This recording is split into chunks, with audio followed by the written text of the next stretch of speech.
Quinlan Vos is one of my absolute favorite Jedi, with unique abilities, morals, and beliefs that set him apart from the rest of the Order. He was popularized by the incredible comic series Star Wars Republic, where he was one of the main characters, and many fans will recognize him from the Star Wars The Clone Wars episode Hunt for Zero, where he joined Obi-Wan Kenobi on a mission to find Zero the Hutt. In both Legends and Canon, Quinlan Vos played a very important role in the Clone Wars, and there were a lot of similarities and differences between the two portrayals, so let's dive in and see what those are.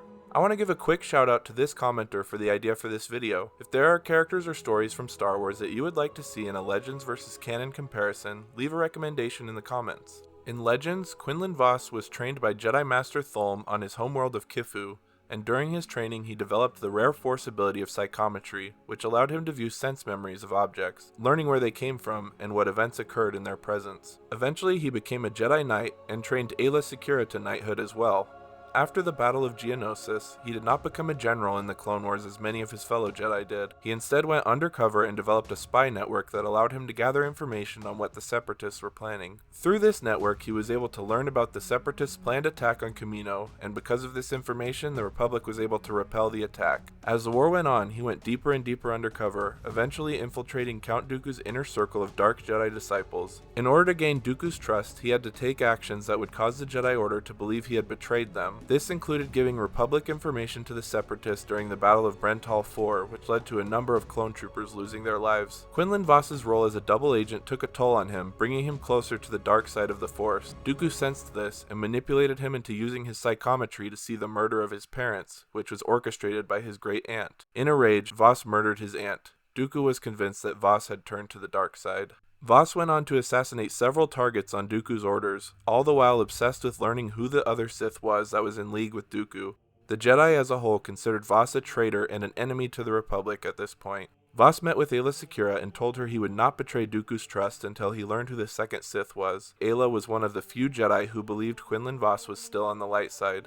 During a fight between Obi-Wan Kenobi and Asajj Ventress, Vos helped Kenobi escape, convincing him and other Jedi Masters that he was still loyal to the Jedi Order. During his continuing investigation, Quinlan Vos came to the belief that the second Sith was Sora Bulk, one of the Dark Jedi that had been working with Dooku. Vos joined Jedi Masters Thulm, Aayla Secura, and Oppo Rancisis on a siege on the planet Seleucami to stop the Separatist forces there, who were led by Sora Bulk. Bulk killed Rancisis and dueled Vos. He attempted to draw Vos further to the dark side in their duel, but was ultimately unsuccessful. Vos managed to kill Sora Bulk without giving in to the dark side. After much conflict, Quinlan Vos had chosen the light.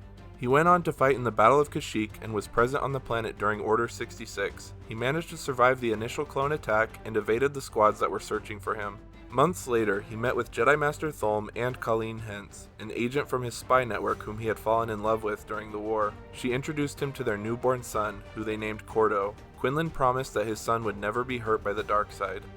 Now let's move on to the canon version of Quinlan Vos and the part he played in the Clone Wars. As he was in Legends, the canon version of Quinlan Vos was trained by Jedi Master Thulm until he became a knight. He also possessed the Force ability of psychometry, and using this would bring many of his missions into the galaxy's criminal underworld. At some point he took Aayla Secura on as his Padawan and trained her in the ways of the Force until she obtained the rank of Jedi Knight. During the Clone Wars, Vos would continue to serve the Republic using his unique Force abilities. After the bounty hunter Cad Bane broke Zero the Hutt out of Republic custody, Quinlan Vos was assigned with Obi-Wan Kenobi to track him down. They went to the Hutt world of Nal Hutta, and using his psychometry, Vos confirmed that Zero had in fact been there. Using his tracking abilities, he and Kenobi traced Zero to the planet Teth, where they found that he had been assassinated. They then ran into Cad Bane and engaged in a battle with him. After a brief skirmish, the bounty hunter managed to escape.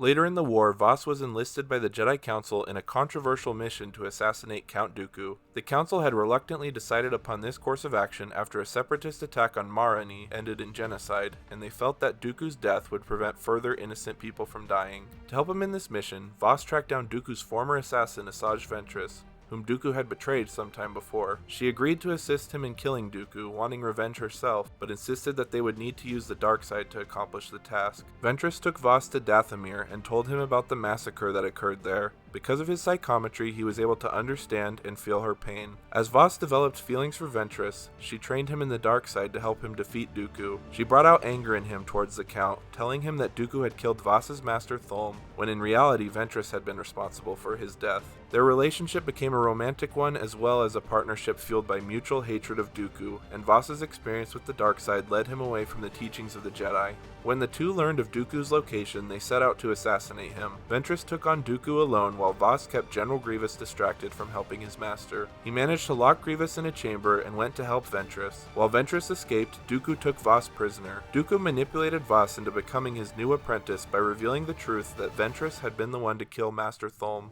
Vos knew he was telling the truth by using his psychometric abilities on Thulm's lightsaber, which was in Dooku's possession.